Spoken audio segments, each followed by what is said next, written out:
রাজ্যের বিভিন্ন জেলায় ছড়িয়ে রয়েছে এবিপি আনন্দর স্টুডিও। আর আপনারা জানেন যে দিনের যাবতীয় গুরুত্বপূর্ণ খবর এই জেলার স্টুডিও থেকে সরাসরি আপনাদের কাছে পৌঁছে দিই আমরা। আর শুরুতেই আপনাদের দেখাবো বিজেপির যুবনেত্রী পামেলা গোস্বামীকে 25শে ফেব্রুয়ারি পর্যন্ত পুলিশ হেফাজতের নির্দেশ দিয়েছে আদালত।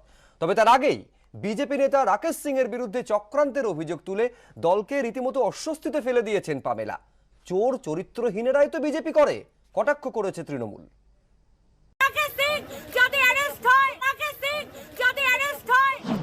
ভোটের মুখে কোকেন যোগের অভিযোগে তার গ্রেফতারি তীব্র অস্বস্তিতে ফেলেছে বিজেপিকে। আদালতে তোলার সময় বিস্ফোরক অভিযোগ করলেন সেই যুব মোর্চার নেত্রী পামেলা গোস্বামী। শাসক দল নয়, মাদক কাণ্ডে পামেলা সরাসরি নিশানা করলেন তারই দলের বাহুবলী নেতা রাকেশ সিংকে।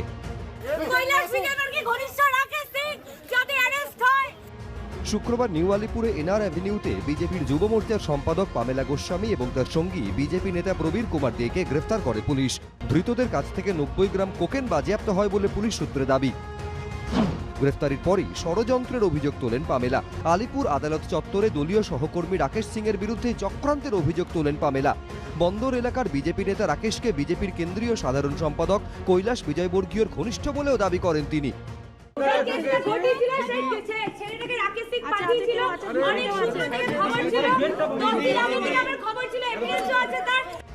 দলের যুবনেত্রীর এই সমস্ত অভিযোগ উড়িয়ে দেওয়ার পাশাপাশি এসব কিছুর পেছনে তৃণমূল এবং কলকাতা পুলিশের ষড়যন্ত্র দেখতে পাচ্ছেন রাকেশ সিং। কলকাতা পুলিশ বলাচ্ছে বা অভিষেক ব্যানার্জি বলাচ্ছে বা এটাও তদন্তর বিষয়, সেটা আমি একটা লিগ্যাল স্টেপ নিচ্ছি। जो भी गलत है कानून उसके खिलाफ कार्रवाई करेगा, यदि सही है तो हमें कानून पे विश्वास है। পামেলা রাকেশদের বিবাদ নিয়ে আবার ইঙ্গিতপূর্ণ মন্তব্য করেছেন দিলীপ ঘোষ। আমি জানি না হঠাৎ কেন স্লোগান দিচ্ছে। কিছুদিন আগে আমাদের সভায় গিয়ে গন্ডগোল করেছিল ঝাড়গ্রামে, সে নিজেই তার জন্য সাসপেন্ড করা হয়েছে। এর মধ্যে নিশ্চয়ই কোনো চক্রান্ত আছে, আমরা ওটা খোঁজ করছি। যখন পামেলার মুখ থেকে কৈলাস বিজয়বর্গীয় নাম বেরোচ্ছে বা অন্য কোনো তৎকাল বিজেপির নাম বেরোচ্ছে, সেটা বিশেষভাবে গুরুত্বপূর্ণ। যদি পুরোদস্তুর তদন্ত হয় তাহলে পামেলা কেন এই কথাটি বললেন সেই কথাটা তো তদন্ত হওয়া উচিত। দলের যুবনেত্রীর গ্রেফতারি ও তার মুখে আরও এক নেতার নাম উঠে আসায় বঙ্গ বিজেপির অন্দরে অস্বস্তিকর পরিবেশ। সমিত সেনগুপ্ত, দীপক ঘোষ, ময়ূখ ঠাকুর চক্রবর্তী, এবিপি আনন্দ, কলকাতা। একদিকে পামেলা গোস্বামীর বিরুদ্ধে যখন মামলা দায়ের হচ্ছে, তখন অন্যদিকে বিমল গুরুংয়ের বিরুদ্ধে থাকা একাধিক মামলা প্রত্যাহার। শিলিগুড়ি স্টুডিও থেকে নেহা সেই খবর আপনাদের দেবে। সামনেই বিধানসভা ভোট, তার আগে ইউএপিএ এবং খুনের মামলা বাদে বিমল গুরুংয়ের বিরুদ্ধে থাকা অন্যান্য মামলা প্রত্যাহার করতে চলেছে রাজ্য সরকার। সূত্রের খবর, ইতিবাচক সিদ্ধান্ত বলে ঘনিষ্ঠ মহলে প্রতিক্রিয়া দিয়েছেন বিমল গুরুং। আইন দফতর দেখছে, কিছু বলার নেই বলে মন্তব্য করেছেন গৌতম দেব। আগামী নির্বাচনে তৃণমূলকে সমর্থনের ঘোষণা করেছেন। দীর্ঘ 3 বছর পর ফিরেছেন পাহাড়ে।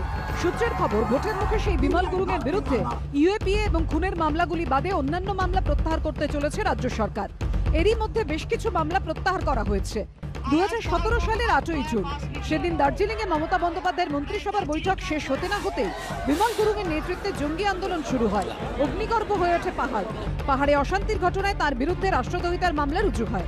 2017 সালের 17ই জুন সিংমারিতে সংঘর্ষে 3 জনের মৃত্যু হয়। সেই ঘটনাতেও সস্ত্রীক বিমল গুরুংয়ের মাথায় খুনের মামলা ঝুলছে। সে বছরই 13ই অক্টোবর গুরুংকে ধরতে গিয়ে খুন হন সাব ইন্সপেক্টর অমিতাভ মালিক। সেই মামলাতেও মূল অভিযুক্ত বিমল গুরুং। মামলার পাহাড় জমে উঠলেও গুরুংকে খুঁজেই পায়নি রাজ্য পুলিশ।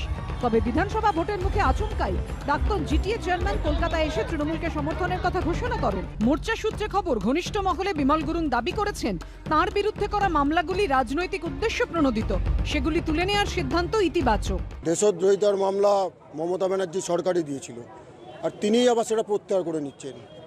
উত্তরবঙ্গের মানুষ এবং বাংলার মানুষ আজকে প্রশ্ন করছে, মমতা ব্যানার্জি কি পাহাড় আর সমতলের বিভাজন করার জন্য এই ষড়যন্ত্র করছেন? যদিও বিরোধীদের অভিযোগ উড়িয়ে দিয়েছে তৃণমূল।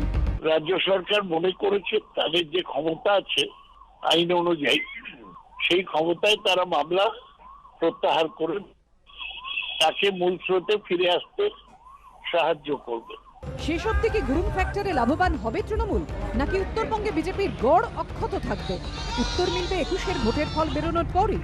সনুজ শাহ, ময়ূখ ঠাকুর চক্রবর্তীর রিপোর্ট, এবিপি আনন্দ। এরই মধ্যে বাংলার গর্ব মমতার পর নতুন স্লোগান তৈরি করলো তৃণমূল। কি সেই স্লোগান জানতে চলে যাব কোচবিহারে মনিকার কাছে।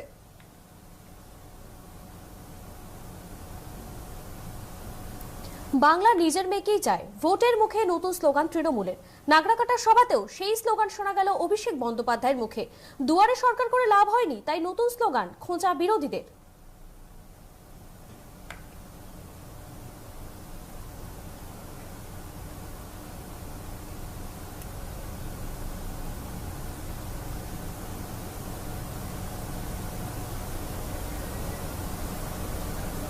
বাংলার গর্ব মমতার পর এবার তৃণমূলের নতুন স্লোগান বাংলা নিজের মেয়েকেই চায়। এদিন তপসিয়ার তৃণমূল ভবনে নতুন স্লোগান প্রকাশ করা হয়। নতুন স্লোগান লেখা হোর্ডিংয়ে সাজানো হয়েছে দলের সদর দপ্তর। এখানেও হোর্ডিংয়ে জায়গা পেয়েছে মনীষীদের ছবি। কলকাতায় স্লোগান প্রকাশ হতেই 650 কিলোমিটার দূরে নাগরাকাটার সভায় তার প্রচারও সেরে ফেলেন অভিষেক বন্দ্যোপাধ্যায়। সেই সঙ্গে বহিরাগত ইস্যুতে ফের বিজেপিকে নিশানা করেন তিনি। বহিরাগতরা যারা বাংলায় এসে বাংলার কৃষ্টি সংস্কৃতিকে নষ্ট করতে চাইছে, তাদের বশ্যতা স্বীকার করে বাংলার কৃষ্টিকে নষ্ট করুক আপনারা চান? সাগর থেকে পাহাড়, জনগণের রায়, বাংলা নিজের মেয়েকেই চায়। ঠিকই আছে তো, বাংলার মেয়ে বাংলায় থাকবে, আপত্তি কি আছে? কিন্তু বাংলার গর্ব মমতার কি হলো? দুয়ারে দুয়ারে সরকারের কি হলো? পাড়ায় সমাধান কোথায় হলো? বাংলা দখল করতে রাজ্য জুড়ে ঘুরছে বিজেপির পরিবর্তন যাত্রার রথ। অন্যদিকে বিধানসভা ভোটের আগে দুয়ারে সরকার, পাড়ায় পাড়ায় সমাধানের মতো প্রকল্প চালুর পাশাপাশি সম্প্রতি 5 টাকায় ডাল ভাত ডিমের মা ক্যান্টিন চালু করেছে মমতা বন্দ্যোপাধ্যায়ের সরকার।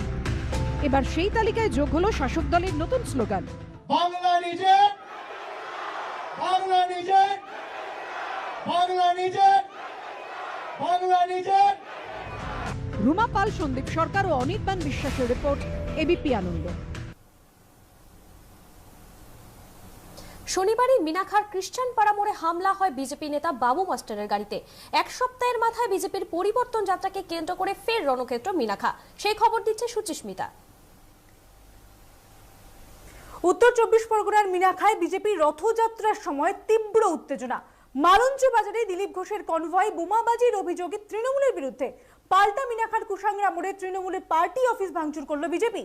এই নিয়ে তৃণমূল আর বিজেপির মধ্যে শুরু হয়েছে দোষারোপের পালা। পুলিশের দাবি কোনো বোমাবাজির ঘটনা ঘটেনি। বিধানসভা নির্বাচনের মুখে অগ্নিগর্ভ উত্তর 24 পরগনার মিনাখা। একদিকে বিজেপি রাজ্য সভাপতির কনভয়ে বোমাবাজির অভিযোগ, আরেকদিকে তৃণমূলের পার্টি অফিস ঘিরে বিজেপি কর্মী সমর্থকদের তাণ্ডব। গত শনিবার মিনাখার খ্রিস্টানপাড়া মোড়ে উত্তর 24 পরগনা জেলা পরিষদের সদস্য ও বিজেপি নেতা বাবু মাস্টারের গাড়িতে হামলা হয়। ঠিক এক সপ্তাহের মাথায় বিজেপির পরিবর্তন যাত্রাকে কেন্দ্র করে ফের রণক্ষেত্র হয়ে ওঠে মিনাখা। এদিন বিকেলে টাকি থেকে মিনাখার মালঞ্চ হয়ে বাসন্তী হাইওয়ে ধরে বামনপুকুরে যাচ্ছিল বিজেপির পরিবর্তন যাত্রার রথ। অভিযোগ, মিনাখা মালঞ্চ বাজারের কাছে বিজেপি রাজ্য সভাপতি দিলীপ ঘোষের কনভয় বোমাবাজি করে তৃণমূল। দুটি গাড়ি ক্ষতিগ্রস্ত হয়, আহত 3। যাওয়ার সময় মিনাখার দিকে যখন যাই বসিরহাটের দিক থেকে, তখন টিএমসি অফিসের সামনে বেশ কিছু লোক বসেছিল। তারা আমাদের পেছনে বাইক যারা ছিল তাদেরকে মারে মাথা ফাটায়, এবং ওখান থেকে আমরা আবার ঘুরে ব্যাক করে আসি বসিরহাটের দিকে। তখন পেছনে 2টো গাড়িতে বোম মারা হয়েছে। এরা পরিকল্পিতভাবেই নিজেরা রথে মারছে, রথে নিজেরাই ইট মারাচ্ছে, ব্যবস্থা করাচ্ছে, কেন লোক হচ্ছে না। এরা নিজেরাই তৈরি করছে, দিলীপ বাবুরা নিজেরাই লোক ঠিক করেছে। রাস্তায় ইট বোম নিয়ে দাঁড়িয়ে থাকবি, মারবি, মেরে দিবি, আমরা দোষ দিয়ে দেবো। যদিও জেলা পুলিশ সূত্রের দাবি বোমাবাজির কোনো ঘটনা ঘটেনি। বিজেপির মিছিলের শেষ প্রান্তে থাকা 2 কর্মীকে আটকে রাখা হয় বলে গুজব রটতেই উত্তপ্ত হয়ে ওঠে পরিস্থিতি। সমীরণ পাল, আব্দুল ওয়াহাব ও দীপক ঘোষের রিপোর্ট, এবিপি আনন্দ, উত্তর 24 পরগনা। ভোটের দিন এখনো ঘোষণা হয়নি। বিভিন্ন জেলায় ঘটছে বিক্ষিপ্ত অশান্তির ঘটনা। এরই মধ্যে রাজ্যে এলো কেন্দ্রীয় বাহিনী। দুর্গাপুর স্টুডিও থেকে সেই খবর দিচ্ছে শুভাঙ্গী। বিধানসভা নির্বাচনের নির্ঘণ্ট ঘোষণার আগে রাজ্যে এলো 12 কোম্পানির কেন্দ্রীয় বাহিনী। বাঁকুড়া, বীরভূম, পূর্ব ও পশ্চিম বর্ধমান, হাওড়া, হুগলি, 2 মেদিনীপুর ও 2 24 পরগনায় পৌঁছে গেছে বাহিনী। কাল থেকে শুরু হবে রুট মার্চ। সূত্রের খবর, বাহিনীর গতিবিধির উপর নজর রাখতে কলকাতায় সিইও দফতরে চিঠি পাঠিয়েছে জাতীয় নির্বাচন কমিশন। বিধানসভা ভোটের দিনক্ষণ এখনো ঘোষণা হয়নি, কিন্তু আগামী নির্বাচনকে ভয়হীন ও অবাধ করার লক্ষ্যে আগে ভাগেই রাজ্যে এসেছে 12 কোম্পানি কেন্দ্রীয় বাহিনী। স্পর্শকাতর এলাকায় শুরু হয়েছে এরিয়া ডমিনেশন। এদিন পশ্চিম বর্ধমানের দুর্গাপুর, বর্ধমান এবং হুগলির ডানকুনিতে মোট 8 কোম্পানি সিআরপিএফ পৌঁছয়।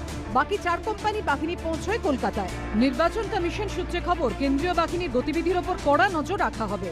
কলকাতায় সিইওর দপ্তর নির্বাচনী নোডাল অফিসার অর্থাৎ রাজ্যের এডিজি আইন শৃঙ্খলা এবং রাজ্যে নিযুক্ত কেন্দ্রীয় বাহিনীর কোঅর্ডিনেটর প্রতিদিন পৃথকভাবে জওয়ানদের যাবতীয় গতিবিধির রিপোর্ট কমিশনে পাঠাবেন। ভোটের দিনক্ষণ ঘোষণার আগেই রাজ্যে কেন্দ্রীয় বাহিনী চলে আসায় শুরু হয়েছে বাকযুদ্ধ। দিদির পুলিশরা দূরে থাকবে, দাদার পুলিশরা নামতে শুরু করেছে। আসল খেলা তো কেন্দ্রীয় বাহিনী খেলবে। মানুষকে সজাগ থাকতে হবে। বাংলার মানুষ রুখে দাঁড়াবেন রাজনৈতিকভাবে, গণতান্ত্রিকভাবে।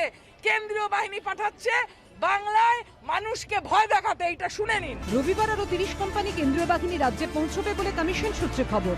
জল্পনা তৈরি হয়েছে ফেব্রুয়ারি নয়, মার্চের দ্বিতীয় সপ্তাহে রাজ্যে বিধানসভা নির্বাচনে নির্ঘণ্ট ঘোষণা করতে পারে কমিশন। ময়ূর ঠাকুর চক্রবর্তী, রুমা পাল ও দীপক ঘোষের রিপোর্ট, এবিপি আনন্দ। পূর্ব মেদিনীপুরের খেজুরিতে বিজেপির পার্টি অফিসের কাছ থেকে উদ্ধার তাজা বোমা ও বোমা তৈরির সরঞ্জাম। ভোটের মুখে এ নিয়ে শুরু হয়েছে রাজনৈতিক তরজা। তৃণমূলের দাবি, নির্বাচনের কথা মাথায় রেখে এলাকায় বোমা মজুত করছে বিজেপি। গেরুয়া শিবিরের পাল্টা দাবি, জমি হারানোর আশঙ্কায় বোমা রেখে তাদের কর্মীদের ফাঁসানোর চেষ্টা করছে শাসক দল।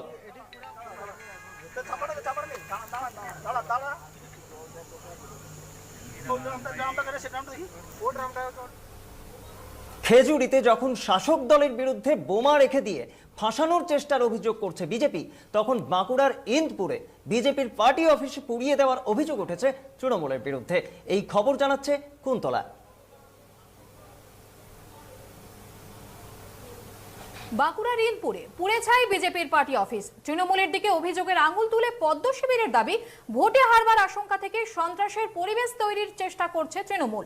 শাসক শিবিরের পাল্টা দাবি, গোটা ঘটনার নেপথ্যে রয়েছে বিজেপির গোষ্ঠীদ্বন্দ্ব। পুড়ে গিয়েছে বিজেপির পার্টি অফিসের একাংশ, পড়ে রয়েছে আধপোড়া নথি। শুক্রবার রাতে এভাবেই অগ্নিকাণ্ড ঘটে বাঁকুড়ার ইন্দপুরের ভুলারখাপ গ্রামে বিজেপির পার্টি অফিসে। স্থানীয় বিজেপি নেতৃত্বের অভিযোগ, গত কয়েকদিন ধরে ওই এলাকায় তাদের পতাকা খুলে নেওয়া হচ্ছিল। এরপর শুক্রবার রাতে পার্টি অফিসে আগুন লাগানো হয়। নেপথ্যে তৃণমূলের হাত রয়েছে বলে বিজেপির অভিযোগ। ভোটের মুখে বিজেপির পার্টি অফিস পুড়ে যাওয়া নিয়ে রাজনৈতিক তরজায় জড়িয়েছে শাসক বিরোধী দুপক্ষই। আমাদের এখানে যেভাবে বিজেপির কার্যকর্তারা সক্রিয় এবং যেভাবে আন্দোলন এবং স্ট্রিট কর্নার বা সমস্ত কার্যকলাপ যেভাবে হচ্ছে তা দেখে টিএমসির ঘুম উড়ে গেছে এবং তৃণমূল আশ্রিত দুষ্কৃতী দ্বারা এইসব কাজগুলি তারা করাচ্ছে রাতের অন্ধকারে। আদি এবং নব্য যারা বিজেপি, তারা নিজেদের মধ্যেই এইসব করছে রাতের অন্ধকারে। না, অসম্ভব। তৃণমূল কংগ্রেস এরকম রাজনীতি করে না। এই চাপানুতরের মাঝেই শনিবার সকালে পার্টি অফিস পোড়ানোর অভিযোগে ঘণ্টা দুয়েক গ্রামের রাস্তা অবরোধ করে বিক্ষোভ দেখান বিজেপি কর্মীরা। পরে পুলিশের আশ্বাসে অবরোধ ওঠে। তবে এই ঘটনায় এখনো পর্যন্ত কোনো লিখিত অভিযোগ দায়ের হয়নি। পূর্ণেন্দু সিংহ, এবিপি আনন্দ, বাঁকুড়া। সোমবার নোয়াপাড়া দক্ষিণেশ্বর মেট্রোর উদ্বোধন করবেন প্রধানমন্ত্রী। সম্প্রসারিত রুটে যাত্রী পরিষেবা শুরু হবে মঙ্গলবার থেকে। মেট্রো সূত্রে খবর, পথের দৈর্ঘ্য বাড়লেও এখনই ভাড়া বাড়ছে না। সপ্তাহে কাজের দিনগুলোতে দক্ষিণেশ্বর থেকে নিউ গড়িয়ার মধ্যে আপ ডাউনে ৭৯ জোড়া ট্রেন চলবে। আনন্দ লাইভ আজকের মতো এ পর্যন্তই। আবার আপনাদের সঙ্গে দেখা হচ্ছে সোমবার ঠিক রাত 10টায়। একটু পরে দেখুন বাংলার বিধান অমৃতার সঙ্গে। সব খবরের জন্য চোখ থাকুক শুধুমাত্র এবিপি আনন্দ।